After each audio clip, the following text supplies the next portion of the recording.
Hello guys, welcome back to study. This is Dheeraj Kumar. अभी हम लोग करने वाले हैं अफकोर्स अग्निवीर 01 2025 बैच के लिए जीके जीएस का जो सीरीज चल रहा था टॉप 5 इवेंट सीरीज का पार्ट 3 तक आपने नहीं देखा है तो कोई दिक्कत नहीं है। इस वीडियो के एंड में आपको इधर या फिर इधर एक प्लेलिस्ट शो होगा, उस पर टच करना, सारी क्लासेस मिल जाएगी। पार्ट 1 2 3 ऐसे करके होगा, #01 #02 03 ऐसे करके आ जाएगा सारा। ठीक है, चलो। और टारगेट यही रहेगा कि जीके कहीं से ना छूटे, करंट अफेयर कहीं से ना छूटे इस बार एग्जाम में।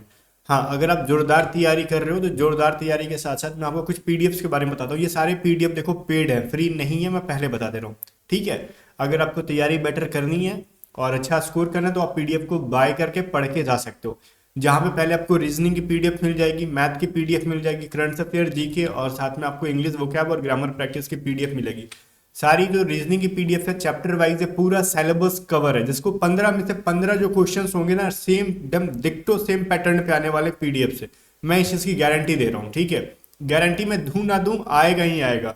और सारे पीडीएफ के जो भी क्वेश्चंस है, सॉल्यूशंस भी है रीजनिंग में, हिंदी और इंग्लिश दोनों लैंग्वेजेस में। मैथ के जो पीडीएफ है हमारे पास, इसके वीडियो सॉल्यूशन का लिंक आपको पीडीएफ के अंदर मिल जाएगा। आप सारे क्वेश्चन 2 से 3 बार बना के जाओ और देखना सेम पैटर्न पे सेम कंसेप्ट का यूज करके मैथ आपके एग्जाम में आने वाला है। वाई ग्रुप में मैं बोल रहा हूँ। और करंट अफेयर जीके आते हैं पीडीएफ से, 100% तो किसी के पीडीएफ से नहीं आते current affair GK, but almost आ ही जाते हैं। ठीक है, और वोकैबलरी भी 80-90% आ ही जाती है हर बार हमारे पीडीएफ से। और ग्रामर प्रैक्टिस की जो क्वेश्चंस होते हैं, common error, fill in the blank, same concept का यूज करके आता है। बाकी पैसेज की प्रैक्टिस के लिए, पैराजम्बल प्रैक्टिस के लिए, एक्टिव पैसिव प्रैक्टिस के लिए मैंने पीडीएफ में दे दिया, प्रैक्टिस कर लोगे। ठीक है, तो सारे पीडीएफ्स को बाय करने के लिए व्हाट्सअप करके बाय कर सकते हो 7279047787, और एग्जाम से पहले 2 से 3 बार इसको बना लो, फिर कहोगे कि हाँ भाई प्रिपरेशन में जान आ गई है। ठीक है, पहला क्वेश्चन देखो। पहला क्वेश्चन क्या कह रहा है? पहला क्वेश्चन कह रहा है आपसे, बताओ निम्नलिखित में से किस मौर्य राजा के शासनकाल में कलिंग युद्ध लड़ा गया था? कब लड़ा गया था? 261। क्या एडी की बीसी? बीसी, बीसी मतलब कोई गाली नहीं, बिफोर क्राइस्ट। ठीक है, मतलब ईसा पूर्व। तो इस टाइम पे ये युद्ध लड़ा गया था किसके किसके बीच में? तो भाई मौर्य डायनेस्टी के एक राजा थे अशोक, और देखो कलिंग के एक राजा थे अनंत, पद्मानंद करके कुछ नाम था उनका। अनंत आप याद रखोगे, अनंत या फिर अनंत करके ऐसे नाम है उनका। आप गूगल करो एक बार, उनका पूरा नाम मैं बोल नहीं पाता हूँ फर्स्ट बार में, मेरे को 2 बार 3 बार प्रैक्टिस करना पड़ता है उनका नाम बोलने के लिए। कमेंट करके बताना एक बार में किसने सही सही उच्चारण कर लिया उनके नाम का। ठीक है, तो मैं बता दिया जो जो चीजें थी यहाँ पे, डेटा आप नोट करते हो बेटर रहेगा आपके लिए। अशोक लड़े थे कलिंग के युद्ध, किसके साथ, कब लड़े, सब मैंने बता दिया।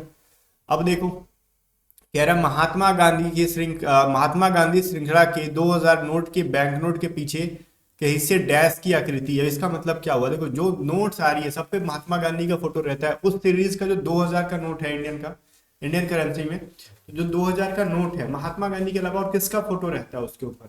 बताओ, रानी के वाव का, या फिर मंगलयान का, या फिर सन टेम्पल जो कोणार्क है उसका, या फिर रेड फोर्ट का? बोलोगे 2000 का नोट लाल रहता तो रेड फोर्ट कर दो, ऐसा नहीं है।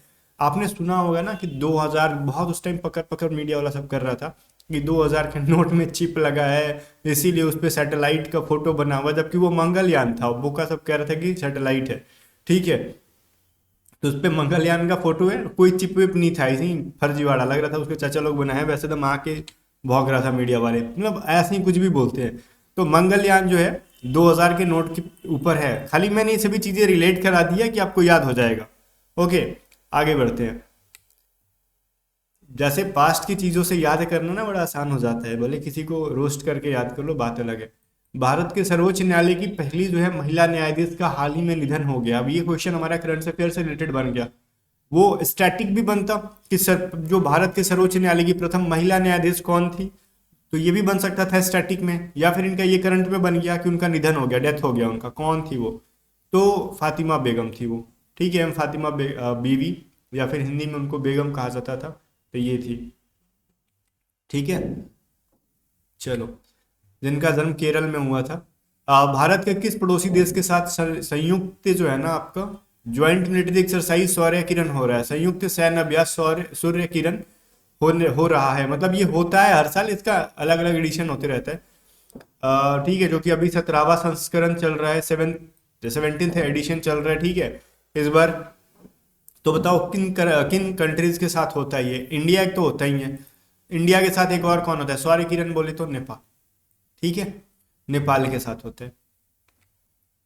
चलो, फिर अगला क्वेश्चन कह रहा है राष्ट्रीय एकता दिवस किसके नाम पर मनाया जाता है? बोलोगे राष्ट्रीय एकता दिवस क्या महात्मा गांधी के नाम पे मनाया जाता है? यही इन्हीं ने तो लोगों को एक किया था। नहीं, ये बना है ना स्टैच्यू ऑफ यूनिटी, बताओ किसके नाम पे बना है? तो एकता और अखंडता का प्रतीक भारत में किसको माना गया है? सरदार वल्लभ भाई पटेल को, उन्हीं के नाम पे, और उन्हीं की प्रतिमा बनी है, स्टैच्यू बनी है, मूर्ति बनी है, सबसे बड़ी, दुनिया की सबसे बड़ी स्टैच्यू ऑफ यूनिटी, जो कि सरदार वल्लभ भाई पटेल है। तो यूनिटी के बारे में बात कर ही रहे हम लोग, तो यूनिटी डे भी सेलिब्रेट करते हैं किसकी वजह से? सरदार वल्लभ भाई पटेल की वजह से। ठीक है, चलो, अब फिर हो गया, बोल रहा है कि ये ना डेविड विली एक क्रिकेटर है, इन्होंने रिसेंटली ना संन्यास ले लिया है। इन्होंने किस चीज़ से भाई? विश्व कप के बाद जब वो ना अंतर्राष्ट्रीय क्रिकेट से इन्होंने संन्यास ले लिया। मतलब ये घर से संन्यास नहीं लिए, अंतर्राष्ट्रीय क्रिकेट से, इंटरनेशनल क्रिकेट से इन्होंने क्या कर दिया भाई? संन्यास ले लिया, रिटायरमेंट ले लिया। वो किस देश के थे या फिर किस देश के खिलाड़ी हैं ये बताना आपको, किस कंट्री से बिलोंग करते हैं वो, बताओ। ऑस्ट्रेलिया, न्यूजीलैंड, इंग्लैंड या फिर आयरलैंड? तो ऑब्वियस चीज़ है, डेविड विली जो थे इंग्लैंड के थे नहीं यार, हैं अभी भी हैं वो। ठीक है, जिंदगी से संन्यास नहीं लिए हैं वो, क्रिकेट से संन्यास लिए हैं। 7th नंबर देखो, लोहे के संक्षारण और जंग लगने पर उसको बचाने के लिए किसका जो है ना हम लोग लेयर चढ़ाते हैं, परत चढ़ाई जाती है? बताओ, लोहे में जंग लगने से बचाने के लिए ना, कि जंग ना लगे, उस पर किस चीज़ का लेयर चढ़ाते हैं? बहुत ईजी क्वेश्चन है, आई होप गाइस की कर लोगे, सारे लोग आंसर करेंगे। कॉपर, निकल, टीन और जिंक, बताओ किसका? तो कहते हो ना कि हम लोग ठीक है गैल्वेनाइजेशन कर रहे हैं, गैल्वेनीकरण या फिर जस्तीकरण कर रहे हैं, तो ऑब्वियस सी चीज़ है जस्ता का, जिसको हम लोग इंग्लिश में जिंक बोलते हैं। ठीक है, और हिंदी में जस्ता बोल रहे होते हैं। ठीक है, चलो, रसायन की भाषा में उसको जिंक कहा जाता है। ऑप्शन नंबर डी है, जिसको चढ़ा दोगे, लेयर चढ़ा दोगे तो जंग से बचता है, जंग लगने से। अब कह रहा है विजयनगर साम्राज्य की राजधानी। पहली बात तो विजयनगर किस राज्य में थी? कर्नाटक में। किस नदी के किनारे? तुंगभद्रा। ठीक है, ऐसे करके नाम है, तुंगभद्रा नदी। ठीक है, तुंगभद्रा रिवर, जो कि कर्नाटका के अंदर मिल जाएगी आपको। तो विजयनगर की साम्राज्य की स्थापना की गई थी वहां पे। अब किसने की थी भाई? हरिहर और बुक्का नाम के दो भाई थे, उन्होंने किया था। अब इसकी कैपिटल कहाँ रखी गई थी? तो हम्पी रखी गई थी। ओके गाइस, सारी चीजों को मैं बता रहा हूँ, आप इसको नोट करना, सुन के ना, मतलब होली में बजने वाली ये वो नहीं है, जो होता है ना होली में कव्वाली बजता है, क्या बजता है, जो भी बजता है। ठीक है, तो उसको ये समझ के सुन के एक कान से निकाल मत देना, क्योंकि आपके एग्जाम के पॉइंट ऑफ व्यू से सारी इंपॉर्टेंट चीज़ों को मैं मेंशन करते जा रहा हूँ यहाँ पे डिटेल में, तो नोट करते जाना। फिर कह रहा भारतीय संविधान की समवर्ती सूची को किसके संविधान से लिया गया? बहुत सारे लोग ना ऑप्शन में खोज रहे होंगे कि आयरलैंड तो दिख ही नहीं रहा है, तो कॉन्करेंट लिस्ट को नहीं लिया गया था आयरलैंड से, समवर्ती सूची नहीं, राज्यों के नीति निर्देशक सिद्धांत को लिया गया था आयरलैंड से। डीपीएसपी आपने सुना है ना, डायरेक्टिव प्रिंसिपल वाला, जो मैंने पढ़ाया था आपको, वो लिया गया था। तो मैंने यहाँ पे आपसे पूछा है समवर्ती सूची के बारे में, जो कि ऑस्ट्रेलिया से लिया गया है, ऑप्शन नंबर डी। ओके, चलो, अगला है, बताओ निम्नलिखित में से भारत के केंद्र शासित प्रदेश में कौन सा कपल, मतलब पेयर, इसमें से सही है? तो बताओ, गोवा और पुदुचेरी। तो गोवा तो भाई एक स्टेट है, ये एक यूटी है ही नहीं, यूनियन टेरिटरी नहीं है। मिजोरम भी एक क्या है? स्टेट है, ये तो ठीक है, ये भी ठीक है, ये एक प्रकार के क्या है वो, और ये जो हमारे हैं पुदुचेरी, लद्दाख और ये सभी जो चीज़ें एक प्रकार के क्या हैं, वो हैं यूटी हैं, यूनियन टेरिटरीज हैं, केंद्र प्रशासित प्रदेश हैं। बट गोवा, मिजोरम तो नहीं है, नागालैंड भी नहीं है भाई, नागालैंड भी हमारा एक स्टेट है। ओके, चलो ठीक है, तो मिला कहाँ से? दिल्ली भी एक यूटी ही है, इसको स्टेट तो नहीं, इसको यूटी का दर्जा मिला, और साथ में लक्षद्वीप भी क्या एक वही है, केंद्र शासित प्रदेश है। तो ऑप्शन सी हमारा सही है यहाँ पे। और इनकी पीडीएफ्स को मैं टेलीग्राम पे अपलोड करते जा रहा हूँ, तो टेलीग्राम पे सर्च करोगे ना आप, आज मैंने पार्ट 1 से पार्ट 3 तक कर दिया, A to Z स्टडी। ठीक है, तो आपको मिल जाएगा, आप जाके एक बार चेक कर लेना टेलीग्राम पे। फिर कह रहा निम्नलिखित में से लौह का अयस्क बताओ। अब एक बहुत ही इजीएस्ट का क्वेश्चन पूछूंगा, ठीक है, चाहे आप साइंस स्ट्रीम से पास हो चाहे आर्ट्स से पास हो, मेरे को मतलब नहीं है, 10th क्लास में पढ़ा गया था, और 10th में बेसिक साइंस हर बच्चा पढ़ा होगा कि लोहे के जो 4 मेनली अयस्क होते हैं वो कौन कौन से होते हैं, मेरे को कमेंट करके बताना। जिसमें से मैग्नेटाइट तो होता है एक, बाकी के 3 और कमेंट करके बताओ। ठीक है, मेरे को तो पता है, मैं बता भी दूंगा अगले पार्ट में, जो मेरी आदत है, पहले मैं क्वेश्चन पूछता हूँ, अगले पार्ट में उसका आंसर करता हूँ। तो आप फिलहाल आज के क्वेश्चंस का कमेंट करके बताओ, देखते हैं, तीनों चारों बताओ। ठीक है, एक तो मैग्नेटाइट और इसके साथ और जो 3 इसके और हैं अयस्क हैं, इन तीनों का नाम बताओगे आप लोहे के। बहुत ईजी सा क्वेश्चन मैंने पूछा है। 12th नंबर कह रहा है चिनाब नदी किस नदी का सहायक नदी है जनाब? तो चिनाब आपने देखा होगा ऐसे करके निकल के जाता है, जो कि सिंधु नदी के ऊपर से, सिंधु नदी के ऊपर से नहीं यार, मतलब ये जो मैप है, मैंने मैप मैप बना नहीं पा रहा हूँ यहाँ पे मैं माउस की मदद से, ठीक है, ऐसे करके मान लो। तो इधर जो हमारा सिंधु नदी निकल के जाता है उसी की सहायक नदी है ना चिनाब, पता होना चाहिए आपको। सिंधु को इंग्लिश में इंडस कहते हैं, ये भी चीज याद रखो, बेसिक इंग्लिश याद करते जाओ। फिर full form of GST, GST का फुल फॉर्म क्या होता है? जनरल सर्विस टैक्स, नन्ना, goods and service tax, general sales tax, या फिर इनमें से कोई नहीं? तो इनमें से कोई नहीं तो होगा नहीं, जनरल सेल्स टैक्स नहीं होगा, तो इसका फुल फॉर्म होता है गुड्स एंड सर्विसेज टैक्स, ठीक है। कभी कभी ऑप्शन में ध्यान देना ना, गुड्स एंड सर्विसेज टैक्स भी रहेगा और गुड एंड सर्विस टैक्स भी रहेगा, सर्विस टैक्स भी रहता है। तो गुड का मतलब ही बदल जाता है, गुड मतलब अच्छा, गुड्स का मतलब हो जाता है सामान, गुड में एस लगा दोगे उसका कंप्लीट मीनिंग चेंज हो जाता है, तो ये चीज थोड़ा सा ध्यान दोगे आप। तो गुड्स एंड सर्विसेज टैक्स होगा, ठीक है, वस्तु और सेवा कर। फिर 14 कह रहा है विश्व का सबसे बड़ा क्रिकेट स्टेडियम बताओ, निम्नलिखित में से किस स्टेट के अंदर है, सिटी के अंदर है? अहमदाबाद, सिडनी, लंदन या फिर शारजा? गाइस विश्व का सबसे बड़ा स्टेडियम कौन बन चुका है, अब इंडिया में ही है वो कौन सा है?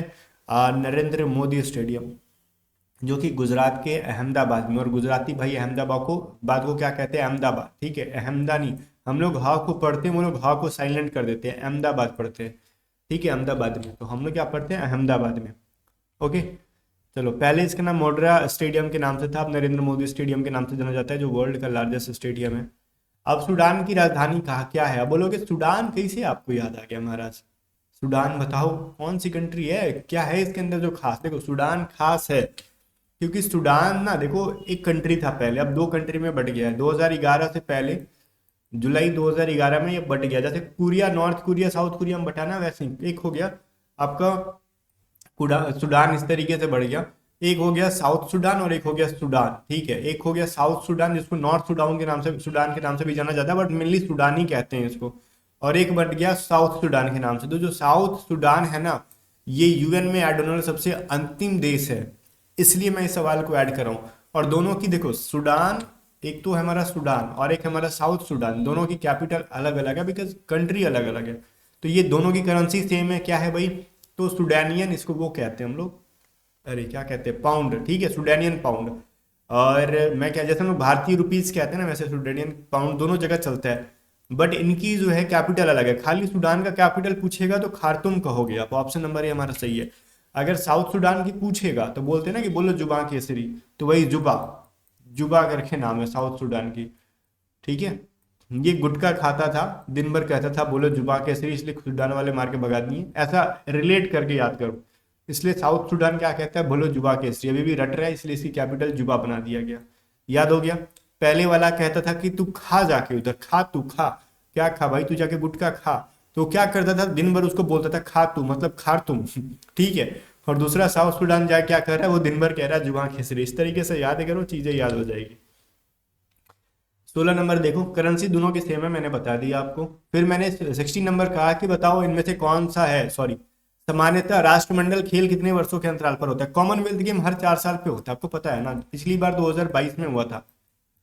कहाँ पे हुआ था? ये सवाल इस बार भी एयरफोर्स में आने लायक क्वेश्चन है, बिकॉज बहुत टाइम से ये कॉमनवेल्थ से क्वेश्चन नहीं पूछ रहे हैं, और इनके मतलब फेवरेट टॉपिक्स है एशियन गेम, कॉमनवेल्थ गेम, और पिछले 2-3 बार से इसको छोड़ रहे हैं वो लोग, क्या पता है इस बार पकड़ के डाल दे इसको कॉमनवेल्थ गेम। तो 2022 का जो कॉमनवेल्थ गेम हुआ था वो यूके, इंग्लैंड के अंदर हुआ था, ठीक है, यूनाइटेड किंगडम, इंग्लैंड के अंदर, ब्रिटेन के अंदर हुआ था, और उसमें एक जगह है बर्मिंगम, वहां पे हुआ था। तो ये चीज़ आप याद रखोगे।